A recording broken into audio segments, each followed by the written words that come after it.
Jamil Jaffer is the founder and executive director of the National Security Institute, previously served as associate White House counsel to President George W. Bush, as well as chief counsel, senior advisor to the Senate Foreign Relations Committee, and he joins me now. Jamil, Washington Post, New York Times did remarkable reporting on this, and one of the things I wanted to first ask is, it certainly looks like from the outside, like journalists track this down faster than the FBI or counterintelligence did. It is kind of astounding. You know, the Washington Post reported that the young man that they talked to, that they had on tape there that you just showed, hadn't even been contacted by the FBI yet. Now, obviously, the FBI was able to quickly pick it up and find this 21-year-old airman there in Massachusetts. But obviously troubling that the Post and the Times had deeper reporting on it than apparently the FBI did.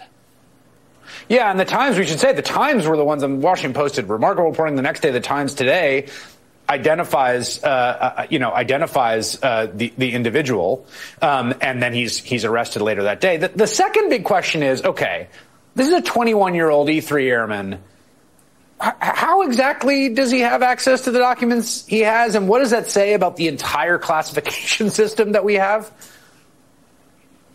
Well, you know, Chris, I mean, he had access to top secret sensitive compartmented information in part because he had a single scope background investigation that he needed to have for his job as a cyber support journeyman, right? He was working on phone systems and telecommunications systems for computer data. So it's not surprising he had that level of clearance. And once you have that access, you can access quite a bit of information. Perhaps he shouldn't have been able to access everything that he had, but a lot of that information is available to people who have that level of clearance.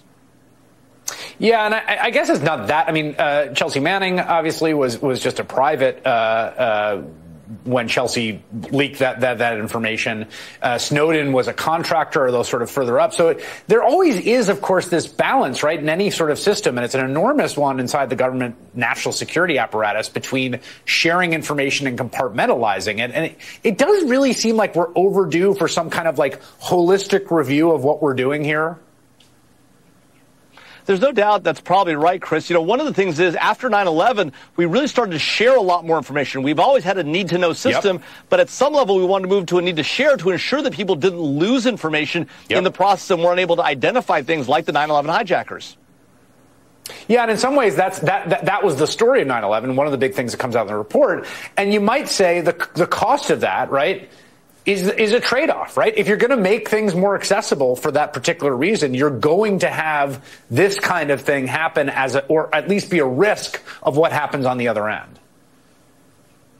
I think that's exactly right, Chris. One of the challenges here, of course, is what we see is that he's sharing it not because he's ideologically affiliated with some other nation state or because he wants money. It's primarily about ego and about getting his own ego stroked by the folks in this group. Now, that happens a lot. You know, people disclose to the media for the same reasons, but this was different because he was doing it with the small select group, people he knew didn't have clearances. But what's even worse, Chris, is where he knew there were foreigners involved. That's the real shame here and the real problem with what Jack Teixeira did.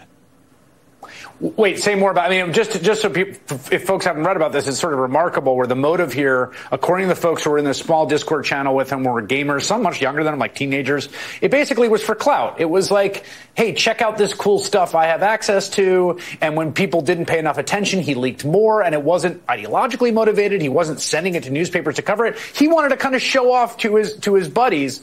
When does that obviously it's wrong in terms of the oath he took, but what did you say about the foreign aspect of it? Well, you know, in that group that he was in, the group of 25 or so folks, he knew that there were Russian nationals and Ukrainian nationals in that group. It wasn't just Americans in that 25-person Discord group that he was helping lead and using these classified documents to gain leadership and gain authority. Yeah, it really is. It strikes me as a very 2023 story of someone leaking, a 21-year-old leaking highly sensitive documents of the war in Ukraine for clout among, like his acolytes in a Discord gaming channel.